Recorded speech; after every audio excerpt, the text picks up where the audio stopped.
Hey, what's up guys? Today's a special day, it's been a while since I made a video. I've sort of been taking a little break and just kind of waiting until there was something I really wanted to make a video on. I've watched a few movies recently that I came close to making videos on, but this one I've actually can't stop thinking about. So there's this new horror movie circulating, just came out last month, called Terrifier 2.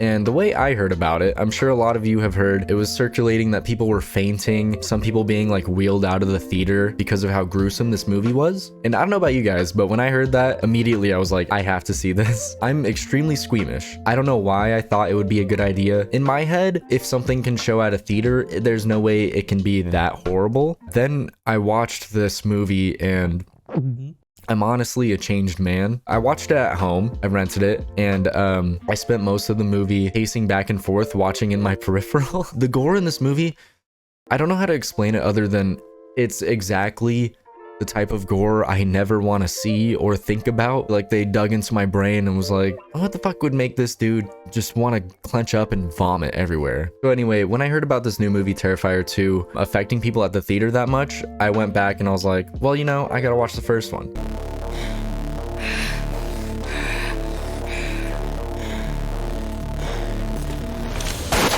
The first one was very low budget. I think the budget was around 30,000. It was super low budget, and you can tell, but it pokes fun at itself. It's very campy, and it knows that it's low budget and it's doing what it can. The characters suck. The story is non-existent in the first one, but it's really banking on the performance of Art the Clown. The actor that plays Art the Clown, David Howard Thornton, he's incredible. Especially in this one, Art has a real special personality to him that I don't think a lot of slasher villains have. You see Michael Myers killing, and it's sort of just stone face, and it's he's evil. He's just an evil being. Jason, a lot of them just don't have much personality. I really don't get into slashers a lot because I don't just like seeing kills with no interesting characters. But Art the Clown, it's so sadistic in that you can just tell this entity, whatever he is, it doesn't really explain. He literally is just getting off on causing the most pain possible. He doesn't want to just kill.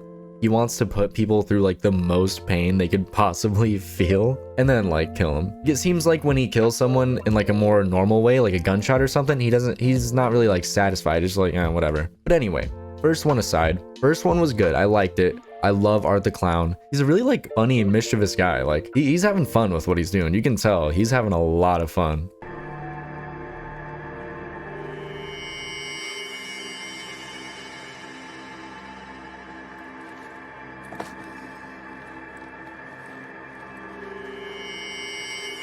So in the second one, they really upped their game with a lot of stuff. I mean, their budget went up to 250,000 for the second one, which relatively, that's still a pretty low budget compared to blockbusters. But compared to the first one, it's a huge step up. They kept the same feel, but then just did it bigger. The characters were a lot better, really annoying, but there was a lot more substance.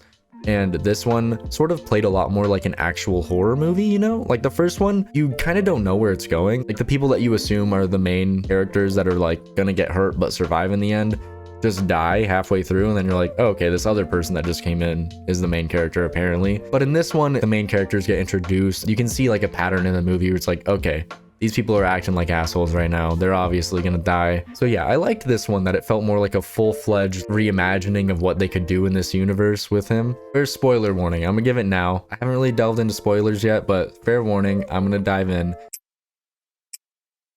Okay, going into spoilers, I have to say, that scene in the middle, man, I was telling my friends, it felt like it broke my soul.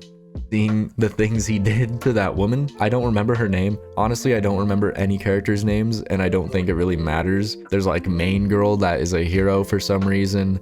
There's her shitty little brother. It's really weird because her brother, they sort of build up this subplot where he wants to dress up as the clown, and then he's looking into weird serial killer stuff, and you think they're gonna go somewhere with that, oh, he's gonna become I don't know what I thought they were gonna do with it, but I thought they would do something, but they didn't. They honestly did that with most of the plots in this movie. It sort of seemed like they were building to solve a lot of things or reveal things, and then they didn't. But I don't really have a problem with it. I like that they did that, I guess. But yeah, you got that brother and sister, and it's sort of a different dynamic going in this time because they know about Art the Clown. Like now this is an incident that people know about. So in the first one, people are seeing this clown and they're like, you know, look at this guy, like he's just a weirdo.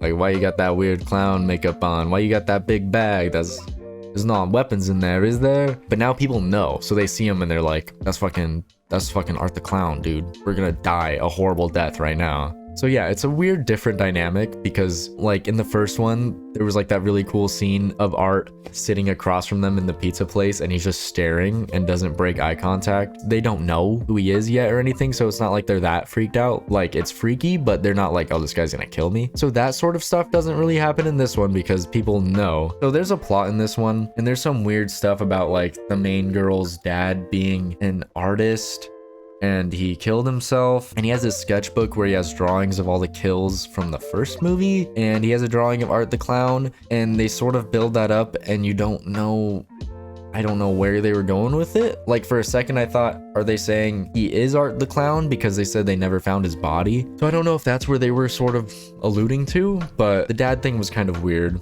And then there's this whole thing where it's like, I guess because now Art is like a supernatural being, so there's like this supernatural evil in the world, and then for some reason there's this supernatural good where the main girl has like this powerful sword and she's like, I don't know, she's some kind of warrior. I don't know, but for some reason she's like the chosen one. I kind of like it. I kind of like that I don't have a clue and that the director probably doesn't know either. Like it's kind of nice. I think because the first movie was on such a low budget, they had to focus on one crazy scene, and that was the like, and honestly, that scene was horrifying, but that was their big scene for the first one where they're like, we want people to talk about this scene and be like, that scene was so fucked up. It seems like they went with that sort of torture as the basis for every kill in this movie, and then they sort of went up from that, which is insane. First kill, I was like, oh Jesus, man, I can't watch this. And then by the end, like that was literally nothing. The kill that happens in the middle of this movie, it changed me. I mean, I'll give you like quick little rundown.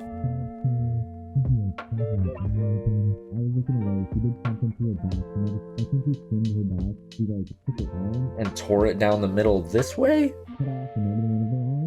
Then, honestly, this part was pretty funny. Steps away for a second as she's crawling, comes back with some bleach and salt, and just starts pouring it on her and rubbing it in the wounds. And honestly, it's so fucked that it's funny. I've never seen something like that in a horror movie where they just slasher villain leaves really quick to get something totally unnecessary just to make it so much more painful for them. That was already so horrible, and then sort of the scene passes and her mom gets home. Art is still on her, like snipping parts of her away and like just taking chunks off her. You see the mom just looking in absolute horror and you're like, well, the mom's gonna die now. But then you see the daughter look up at the mom. She's still alive. This was real, she would have bled out, let's be real, but it feels like everything was done to her where she wouldn't die but be in the most pain possible. Horrible, oh my god. I've been rewatching those scenes in my head all day today. This is honestly more of a therapy session than a video. Anyway, they left it off in a way where it seems like there's gonna be a third one, which I hope so, because as fucked up as this movie was, I will totally watch a third one. But yeah, Terrifier, a really surprisingly welcome addition to the slasher genre. I really enjoy Art the Clown, like his personality. He's got something special. That's it for this video. I'm not gonna like rank it or anything. Don't watch that movie if you're squeamish at all. I definitely was not ready for what I saw, and it's changed me. If you enjoyed the video, leave a like, comment if there's any other movies that you think I should watch since I like this one. Yeah, thanks for watching. Bye.